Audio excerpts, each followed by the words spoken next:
मध्य प्रदेश के चुनावी शंखनाद के बाद भाजपा व कांग्रेस में जीत के दावे किए जा रहे हैं। अब उपचुनाव के बाद 10 नवंबर को परिणाम के बाद दावों की सच्चाई खुलकर सामने आएगी। गौरतलब है कि 3 नवंबर को मध्य प्रदेश में 28 सीटों पर मतदान होगा, जिसके चलते राजनीतिक सरगर्मियां शुरू हो गई हैं। भाजपा के खरगोन बड़वानी लोकसभा सांसद गजेंद्र सिंह पटेल, राज्यसभा सांसद डॉक्टर सुमेर सिंह सोलंकी द्वारा 28 सीटों पर भाजपा के जीतने का दावा किया गया है। वहीं बड़वानी नगरपालिका अध्यक्ष लक्ष्मण चौहान द्वारा 28 सीटों पर जनता द्वारा फिर से कमलनाथ सरकार बनने का दावा किया गया है। अब देखना होगा उपचुनाव में जनता कर्ज माफी का वादा याद रखेगी या कांग्रेस विधायकों के भाजपा में शामिल होने को। अभी विधानसभा उपचुनाव है, इसकी घोषणा हो चुकी है, किस तरीके की तैयारी रहेगी आप लोगों की? देखिए, भारतीय जनता पार्टी मध्य प्रदेश ने पूरी तैयारी की है। इस पर केंद्रीय नेतृत्व और भारतीय जनता पार्टी के नेतृत्व में ये 28 सीटों पर पूरा चुनाव जोर शोर के साथ भारतीय जनता पार्टी लड़ रही है और हम पूरी 28 सीटें जीतेंगे। क्या बहुमत के हिसाब से क्या लगता है आपको कि कितनी सीटों के ऊपर ज़्यादा ध्यान केंद्रित है भाजपा? हमारा लक्ष्य पूरी 28 सीटें हैं। इसमें जनजातीय सीटें भी कुछ आ रही हैं? जनजातीय सीटें कम है इसमें, परंतु मतदाताओं की संख्या तो लगभग बहुत सारी सीटों पर है। उस पर भी हमारा फोकस है और उन क्षेत्रों पे हम सब लोग लगे हुए हैं और प्रचार करेंगे हम अच्छे से जम के। और मैं फिर से बोलता हूं कि भारतीय जनता पार्टी पूरे दमखम के साथ 28 सीटें जीतेगी।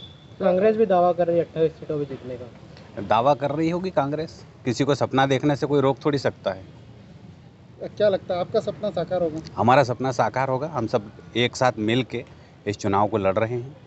कि जिस तरीके से कांग्रेस से जो टूट करके भाजपा में आए हैं, तो कहीं ना कहीं जो कांग्रेस के अंदर जो बगावत, बीजेपी के अंदर जो बगावत होगी, उसको किस तरीके से? नहीं, ऐसा कुछ भी नहीं है।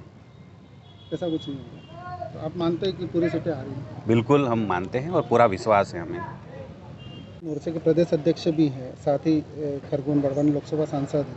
किस तरीके से चुनाव में अपना योगदान देंगे और क्या रणनीति रहेगी?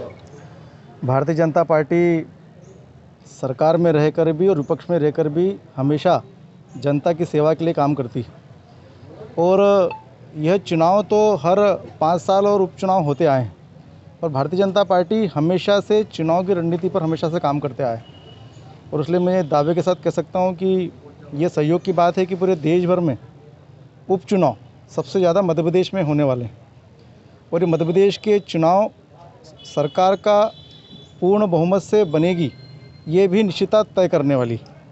दिवाली के पहले भी कमल की सरकार है, दिवाली के बाद भी कमल की सरकार रहेगी और पूरी रणनीति से भारतीय जनता पार्टी का एक एक कार्यकर्ता पूरी ताकत से जनता के बीच में मध्य प्रदेश की भारतीय जनता पार्टी की सरकार की योजनाओं को लेकर और केंद्र की सरकार को लेकर जा रही है और जनता के हित में जो सरकार ने काम किया उस अनुरूप जनता इस बार वोट देगी, क्योंकि जनता खुद परिवर्तन चाहती थी। जब 1.5 साल कमलनाथ की सरकार रही तब जनता खुद त्राही हो गई थी और जनता ने ही बोलने लग गए थे कि मामा शिवराज जी आप आइए, इनको हटाइए, सरकार बनाइए।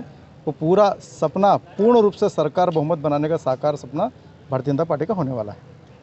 ये अभी आने वाले समय में उपचुनाव है, अपने ज़िले में तो नहीं है लेकिन मध्य प्रदेश में कई जगह पर है, तो क्या कहोगे इसको लेकर?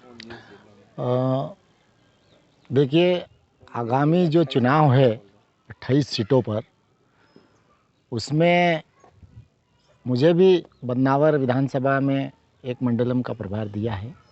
मैं बहुत सारी जगह जहां चुनाव है उन विधानसभा क्षेत्रों में गया हूं। वहां की जनता चुनाव का इंतज़ार कर रही है कि कब चुनाव और कब इन बिके हुए इन देश और प्रदेश के गद्दारों को कब हम हराएं। जिन लोगों ने सत्ता के लिए अपने आप को बेच दिया, ऐसे लोगों का जनता इंतज़ार कर रही है और जनता इस चुनाव में बताएगी कि वोट देने के बाद में अपने आप को बेच देना और जनता की भावनाओं को का कद्र न करते हुए उसकी जो उन लोगों ने जिस उम्मीद के साथ उनको वोट दिए और उस उम्मीद पे खरे नहीं उतरे हैं, ऐसे लोगों को जनता करारा जवाब देगी और निश्चित रूप से मध्य प्रदेश में कांग्रेस की वापस सरकार बनेगी, कमलनाथ जी मुख्यमंत्री बनेंगे। और जो कमलनाथ जी ने काम किए हैं, आप ले लो गौशाला बनाने का काम टाइम लिमिट में पूरा हुआ, आप मुख्यमंत्री कन्यादान योजना ले लो, उसमें भी हितग्राहियों के खाते में 48,00,000 रुपये गए हैं। केवल 3,000 रुपये टेंट और खाने में खर्चे होते हैं। पहली बार जनता की आवाज़ बनकर हमारे मुख्यमंत्री ने सबका ध्यान दिया है। दूसरा, कर्ज माफ़ी का ले लो। बार बार मध्य प्रदेश सरकार मुख्यमंत्री जी और वहाँ के मंत्री ये चिल्लाते थे कि कर्ज माफ़ नहीं हुआ, कर्ज माफ़ नहीं हुआ। उनको पटल पे ये बताना पड़ा विधानसभा में कि कर्ज माफ़ हुआ है। तो बिजली की ले लो, तो बिजली में भी बिल माफ़ हुए हैं।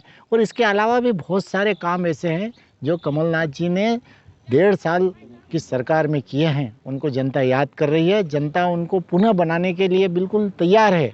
जैसे मतदान होने दो, मतदान होगा वैसे ही पता चल जाएगा कि बिकाऊ को देना है वोट कि टिकाऊ को देना है। ये जनता तय करेगी।